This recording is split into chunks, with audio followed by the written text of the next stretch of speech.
ദിവസത്തിൽ കുറച്ച് നേരം ഞാൻ എനിക്കായി ചിലവഴിക്കാറുണ്ട്. അങ്ങനെ ചിലവഴിക്കുമ്പം മനസ്സിന് ഭയങ്കര സമാധാനവും സന്തോഷവും പിന്നെ ഒരു ഊർജ്ജവും ഒക്കെ നമുക്ക് കിട്ടുന്നതായിട്ട് എനിക്ക് ഫീൽ ചെയ്യാറുണ്ട്. എല്ലാവരും അങ്ങനെ തന്നെ ആവണം എന്നാണ് ഞാൻ പറയുന്നത്. അതുപോലെ തന്നെ നല്ല നല്ല മഹത് വ്യക്തികളുടെ വാക്കുകൾ ഞാൻ ശ്രവിക്കാൻ സമയം കണ്ടെത്താറുമുണ്ട്. അപ്പം അങ്ങനെ കുറച്ച് കാര്യങ്ങൾ എനിക്ക് മനസ്സിലായതാണ്. ജീവിതം മനോഹരമാക്കുന്നത് തേടിപ്പോകുമ്പോഴല്ല, തേടി വരുന്നവരെ നമ്മൾ ചേർത്ത് പിടിക്കുമ്പോഴാണ്. എത്ര ശരിയാണല്ലേ?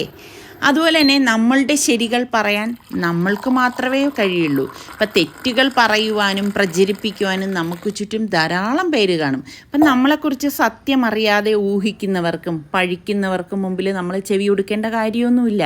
നമ്മൾ എന്താണോ പറഞ്ഞത് അത് നമ്മൾ ഉറച്ചു നിൽക്കണം. അവരെന്താണോ മനസ്സിലാക്കിയത് അതിന് നമ്മൾ ഉത്തരവാദികളല്ല. ശരിയല്ലേ?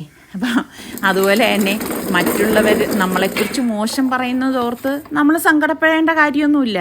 പകയുള്ളവർ അപവാദം സൃഷ്ടിക്കും, അത്ര തന്നെ.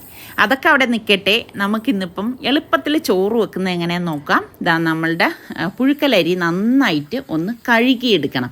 നിങ്ങൾക്ക് എത്രയാണോ അരി വേണ്ടത് അത് ഇതുപോലെ ഒന്ന് കഴുകിയ ശേഷം 2-3 പ്രാവശ്യം ഞാനൊന്ന് കഴുകും. കാരണം അതിൽ സ്റ്റാർച്ചൊക്കെ ഉണ്ടെങ്കിൽ ഒന്ന് പോയി കിട്ടാൻ വേണ്ടിയിട്ടാണ് കേട്ടോ. ഇനി നമുക്ക് പ്രഷർ കുക്കറിലാണ് ഈ ചോറ് വെക്കുന്നത്. അപ്പം കുറച്ചധികം വെള്ളം നമ്മൾ എടുക്കും. അപ്പം എത്ര അരി എടുത്താലും നമ്മൾ അതിനേക്കാളും കുറച്ച് ഇരട്ടിയായിട്ട് വെള്ളം എടുത്തേക്കണം. കാരണം അങ്ങനെ നമ്മൾ ചോറ് വെക്കുമ്പോൾ ചോറ് കുഴഞ്ഞു പോവുകയോ ഉടഞ്ഞു പോവുകയോ ഒന്നും ചെയ്യത്തില്ല. ഇനി നമുക്ക് പ്രഷർ കുക്കർ മൂടിയിട്ട് ഇപ്പോൾ വെയിറ്റ് ഇടരുത്. സ്റ്റീം വന്ന ശേഷം മാത്രം ഇതുപോലെ വെയിറ്റ് ഇടാം. പിന്നെ ഗ്യാസ് ഓഫ് ചെയ്ത് ഒറ്റ വിസിലേക്കുമ്പോൾ ഗ്യാസ് ഓഫ് ചെയ്ത് സ്റ്റീം പോയ ശേഷം കുക്കർ തുറക്കുമ്പോൾ നന്നായിട്ട് ചോറ് വെന്തിട്ടുണ്ടായിരിക്കും. പിന്നെ ഗാസ്കറ്റ് നമ്മളൊന്ന് മാറ്റിയ ശേഷം ഇതുപോലെ അടയ്ക്കണം. അടച്ചിട്ട് നമുക്ക് ഇത് കുക്കറിൽ വെച്ച് തന്നെ ഊറ്റിയെടുക്കാം. ഫ്രണ്ടിൽ ആ ഒരു അടപ്പ് നമ്മൾ പതുക്കെ ഒന്ന് തള്ളിക്കൊടുത്താൽ മാത്രം മതി കേട്ടോ.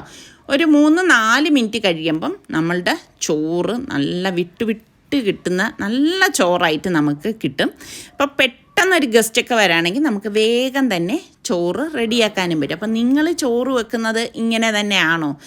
അപ്പോൾ ഞാനിതിപ്പോൾ ഇത് കുക്കറിൽ നിന്നൊന്ന് മാറ്റി കൊടുക്കണം. അല്ലെങ്കിൽ എന്തെന്ന് വെച്ചാൽ കൂടുതൽ വേവ് കൂടിപ്പോവും. അപ്പോൾ ഇതിപ്പോൾ കറക്റ്റ് പരുവമാണ്. അപ്പോൾ ഇഷ്ടപ്പെടുകയാണെങ്കിൽ ഒന്ന് ലൈക്ക് ചെയ്യാൻ മറന്നു വരുതേ. ഞാൻ ചോറ് കാണിച്ചു തരാം. നല്ല വിട്ടുള്ള ചോറാണ് നമുക്ക് കിട്ടിയിരിക്കുന്നത്. അതാ കണ്ടോ, അടിപൊളി അല്ലേ?